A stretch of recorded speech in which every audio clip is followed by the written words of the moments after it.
Assalamualaikum warahmatullahi wabarakatuh. Yang terhormat Ibu Muyasaroh MPD selaku dosen pengampu mata kuliah teori sastra dan teman-teman yang berbahagia, saya ucapkan selamat pagi.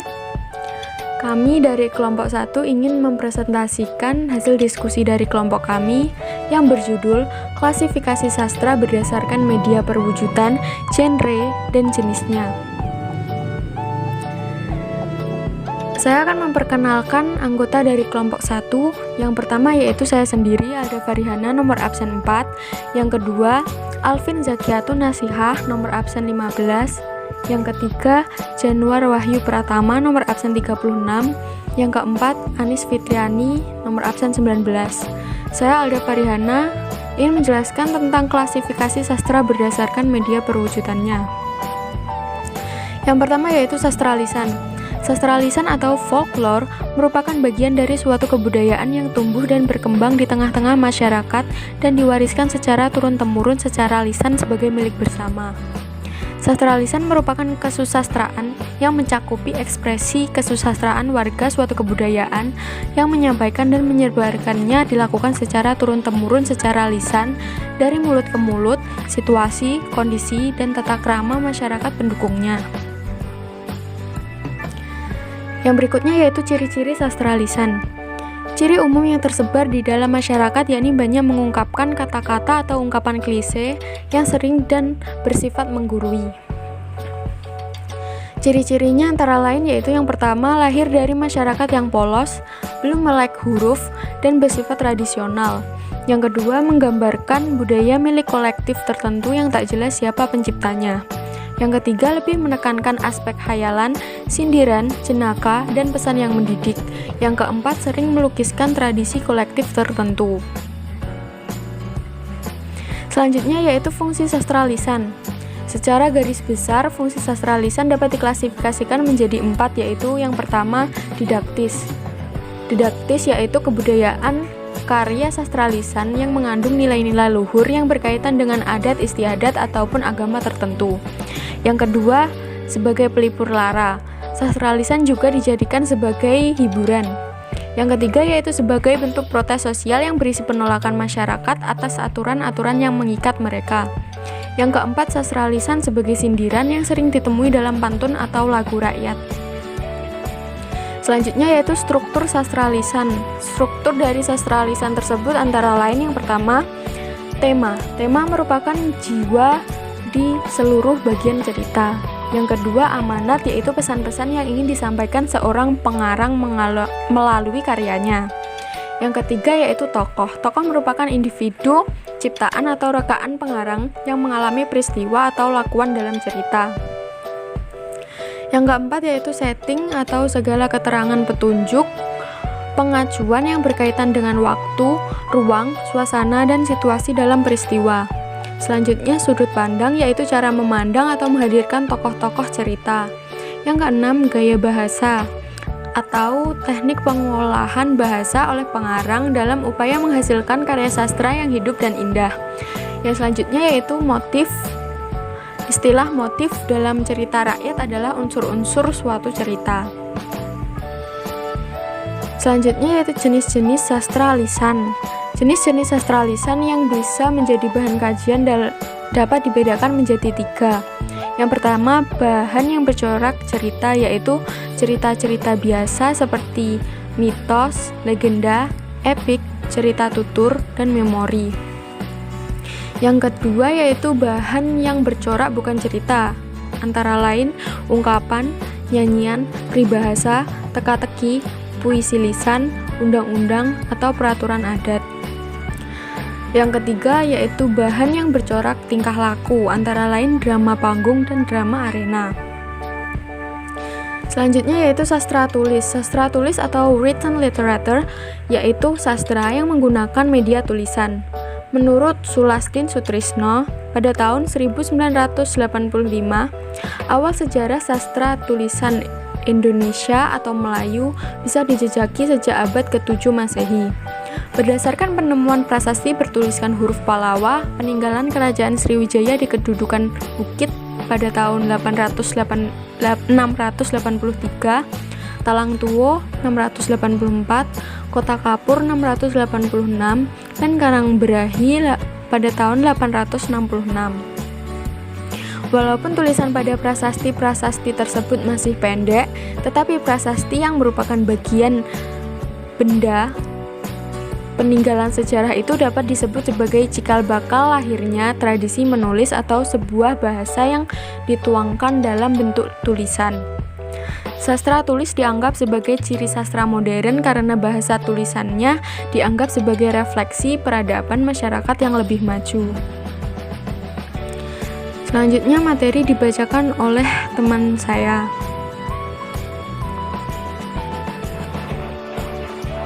Klasifikasi sastra berdasarkan genre. 1. Sastra imajinatif. Sastra imajinatif adalah sastra yang berupaya untuk menerangkan, menjelaskan, memahami, membuka pandangan baru, dan memberikan makna realitas kehidupan agar manusia lebih mengerti dan bersikap yang semestinya terhadap realitas kehidupan. Jadi, sastra imajinatif ini berupaya menyempurnakan realitas kehidupan walaupun sebenarnya fakta atau realitas kehidupan sehari-hari tidak begitu penting dalam sastra imajinatif. Sastra berdasarkan bentuknya. A. Prosa fiksi. Cerita rekaan yang berdasarkan dari fakta dan realitas. Prosa memiliki unsur-unsur intrinsik yakni tema, amanat, latar, tokoh, sudut pandang, alur. 1. Cerita pendek. Karangan pendek yang mengisahkan sepenggal kehidupan manusia yang penuh pertikaian, mengharukan atau menyenangkan, dan mengandung kesan yang tak terlupakan. 2. Novelet. Bentuk prosa yang panjangnya antara cerpen dan novel. Novel atau roman, cerita panjang yang mengandung rangkaian cerita kehidupan seseorang dengan orang-orang di sekitarnya. B. Drama. Cerita konflik manusia dalam bentuk dialog yang diproyeksikan pada pentas dengan menggunakan percakapan dan aksi di hadapan penonton atau audiens. Drama memiliki unsur intrinsik dan unsur ekstrinsik. Unsur intrinsik terdiri dari tokoh, alur atau plot, latar dan ruang, tema dan amanat. Sedangkan unsur ekstrinsik drama yaitu biografi pengarang, situasi dan kondisi pada saat drama diciptakan, dan nilai-nilai yang terkandung dalam drama. C. Puisi. Karya sastra yang bahasanya terikat oleh irama, matra, rima, lari, dan bait. Sastra berdasarkan isinya. 1. Ode. Puisi yang berisikan sanjungan kepada seorang tokoh atau pahlawan. 2. Himne. Puisi yang berisikan tentang doa atau pujian yang ditujukan kepada Tuhan Yang Maha Esa.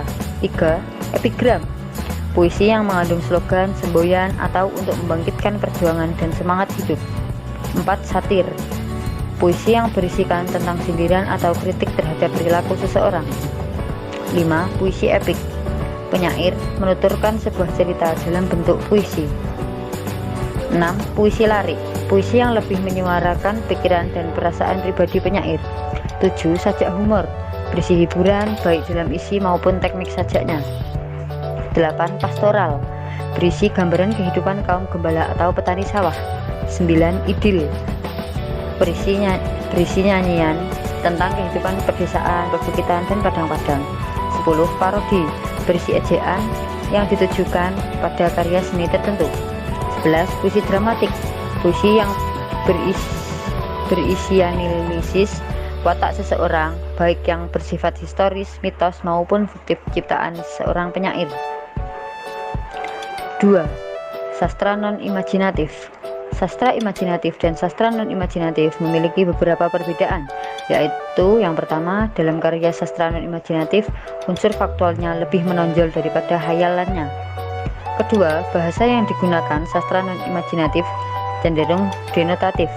Persamaan antara keduanya yaitu sama-sama memenuhi estetika seni berupa unity atau keutuhan, balance atau keseimbangan, harmoni atau keselarasan, strike, emphasis atau pusat penekanan suatu unsur. Sastra non-imajinatif merupakan sastra yang lebih menonjolkan unsur kefaktualan daripada hayalannya. Oke, selanjutnya adalah jenis karya sastra non-imajinatif. Pertama adalah esai. Esai adalah karangan pendek tentang suatu fakta yang dikupas menurut pandangan pribadi penulisnya. Yang kedua adalah kritik. Kritik adalah analisis untuk menilai suatu karya seni. Kritik merupakan suatu esai argumental dengan faktanya sebuah karya sastra, sebab kritik berakhir dengan sebuah kesimpulan analisis. Yang ketiga, ada biografi. Biografi atau riwayat hidup adalah cerita tentang hidup seseorang yang ditulis oleh orang lain atau seorang sastrawan. Yang keempat, ada autobiografi. Autobiografi adalah biografi yang ditulis oleh tokohnya sendiri atau kadang-kadang ditulis oleh orang lain atau sepenuturan dan sepengetahuan tokohnya. Biasanya tulisannya ini mencakup kisah kehidupan sejak subjeknya dilahirkan hingga saat dia menuliskannya. Selanjutnya ada sejarah. Sejarah adalah cerita tentang zaman lampau, sesuatu masyarakat berdasarkan sumber-sumber tertulis maupun tidak tertulis. Yang keenam ada memoir atau autobiografi, yakni riwayat yang ditulis oleh tokohnya sendiri tapi mencakup periode tertentu saja. Misalnya kisah kehidupan ketika Perang Dunia Kedua, atau ketika menjabat menteri, atau ketika usia remaja. Nah, selanjutnya yang ketujuh adalah catatan harian. Catatan harian adalah catatan tentang dirinya atau lingkungan hidupnya yang ditulis secara teratur.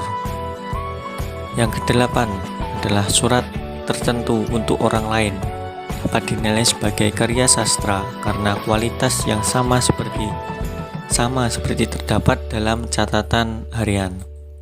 Selanjutnya adalah klasifikasi sastra berdasarkan jenis perwujudannya. A. Sastra lama. Sastra lama Indonesia yang bisa diistilahkan sastra klasik dapat diartikan sebagai karya sastra yang memakai bahasa Melayu. Penggunaan bahasa Melayu ialah bahasa yang dipakai sebagai pangkal bahasa Indonesia. Jika kita mengamati pembelajaran sastra lama dalam kajian fonologi, maka hal yang dipelajari ialah naskah.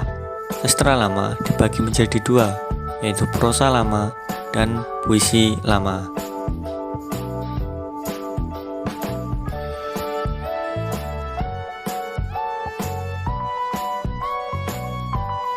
Selanjutnya adalah prosa lama. Prosa lama merupakan karya prosa yang berkembang dan hidup dalam masyarakat terdahulu, yaitu masyarakat tradisional, masyarakat yang hidup dengan kesederhanaannya. Contoh prosa lama adalah yang pertama, dongeng. Dongeng merupakan cerita dari hasil imajinasi atau hayalan pengarang di mana yang diceritakan seluruhnya belum pernah terjadi. Yang kedua adalah fabel. Fabel adalah cerita rekaan tentang binatang atau para pelakunya merupakan binatang yang diperlakukan seperti manusia. Yang ketiga adalah legenda. Legenda adalah dongeng tentang suatu kejadian alam atau asal-usul suatu tempat, benda, atau kejadian di suatu tempat atau daerah. Yang keempat adalah mite.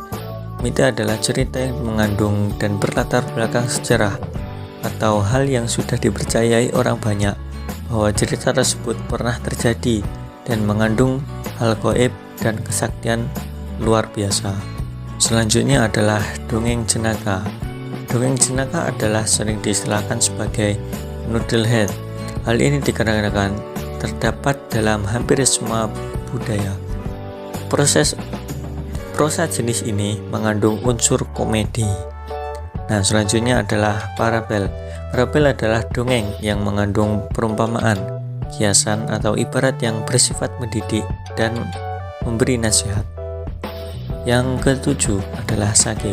Sage adalah cerita yang menceritakan keberanian, kehebatan tokoh dalam bersejarah. Yang kedelapan ada hikayat. Hikayat adalah cerita, baik sejarah maupun cerita roman fiktif yang dibaca untuk berhibur lara, membangkit semangat juang, atau sekedar untuk meramaikan pesta. Yang kesembilan adalah kisah. Kisah adalah karya sastra lama berisi cerita mengenai perjalanan atau pelayaran seseorang dari suatu tempat ke tempat lainnya. Selanjutnya yang ke-10 adalah sejarah atau tambon, merupakan suatu kisah yang berkaitan dengan peristiwa dan tokoh sejarah. Yang kedua adalah puisi lama. Puisi lama merupakan pencerminan atau pancaran masyarakat lama. Puisi yang masih terikat oleh aturan-aturan, diantaranya jumlah larik dalam tiap baris, jumlah suku kata atau kata dalam tiap-tiap larik, pola irama pada setiap larik atau bait, dan persamaan bunyi kata atau irama. Contoh puisi lama. Yang pertama, mantra. Mantra adalah kata-kata yang mengandung hikmah atau kekuatan gaib. Kekuatan batin mantra berupa permainan bunyi dan biasanya bernuansa mistis dalam hubungan manusia dengan Tuhan. Yang kedua, pantun. Pantun adalah puisi populer dalam sastra klasik. Bentuknya terdiri dari 4 baris. Kedua baris pertama adalah sampiran dan kedua baris terakhir adalah isi. Yang ketiga, gurindam. Gurindam adalah puisi yang terdiri atas 2 baris berirama sama AA. Kedua barisnya merupakan isi, baris pertama merupakan sebab dan baris kedua merupakan akibat. Isinya berupa nasihat. Yang keempat, syair. Syair adalah jenis puisi lama yang tiap baitnya terdiri dari 4 larik yang bersajak sama. Isinya merupakan hiasan yang mengandung mitos dan unsur sejarah. Yang kelima, talibun. Talibun adalah pantun yang lebih panjang, jumlah barisnya lebih dari 4 namun selalu genap. Yang keenam adalah bidal. Bidal adalah kalimat singkat yang mengandung pengertian atau membayangkan sindiran atau kiasan, memiliki irama atau gerak lagu tertentu. Yang ketujuh, karmina. Karmina adalah pantun kilat seperti pantun tapi pendek. Yang B, sastra modern. Sastra modern Indonesia adalah suatu bentuk sastra yang baru. Suatu bentuk sastra yang sebelumnya tidak dikenal di dalam tradisi sastra Nusantara. Ia juga merupakan tonggak produk dari suatu masyarakat yang baru, yang kemudian bernama masyarakat Indonesia.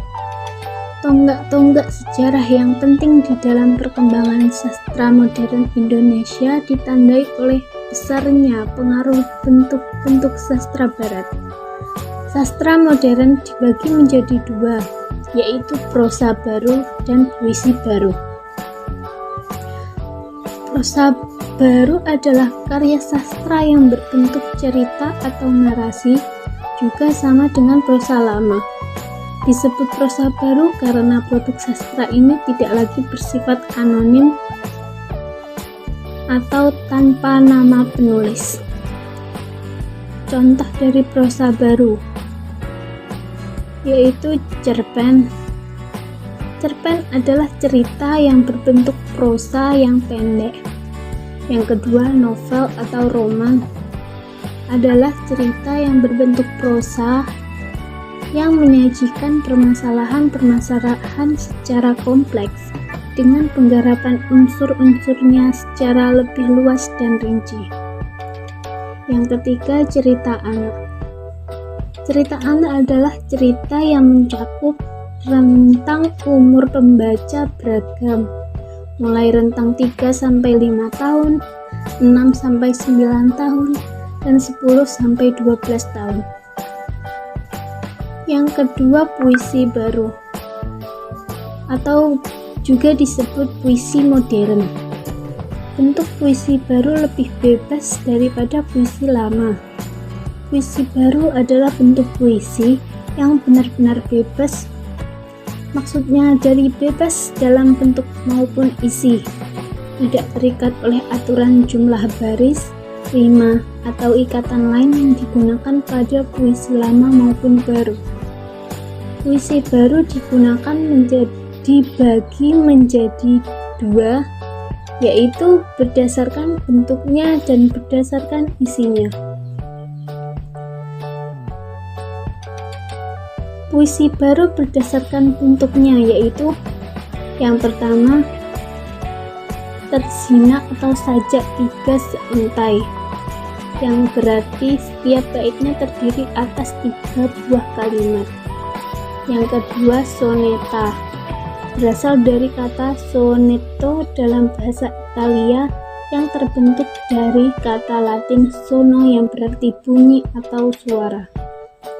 Yang ketiga, stanza, adalah sajak 8 seuntai yang setiap baitnya terdiri atas 8 buah kalimat. Stanza juga disebut oktav. Yang keempat, septima, adalah sajak 7 seuntai yang setiap baitnya terdiri atas 7 buah kalimat. Persajakan septima tidak berurutan. Yang kelima, sektet, adalah sajak atau puisi 6 seuntai, artinya terdiri atas 6 buah kalimat dalam setiap baitnya. Yang keenam, quint, adalah sajak atau puisi yang terdiri atas 5 baris kalimat dalam setiap baitnya.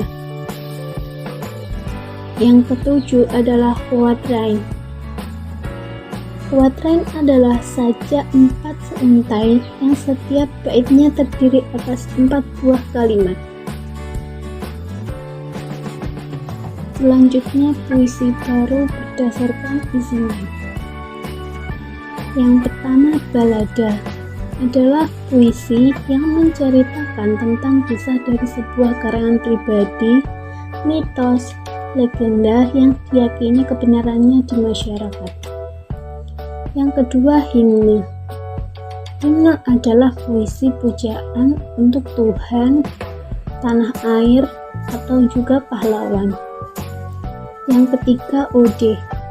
Ode adalah puisi sanjungan untuk orang yang berjasa.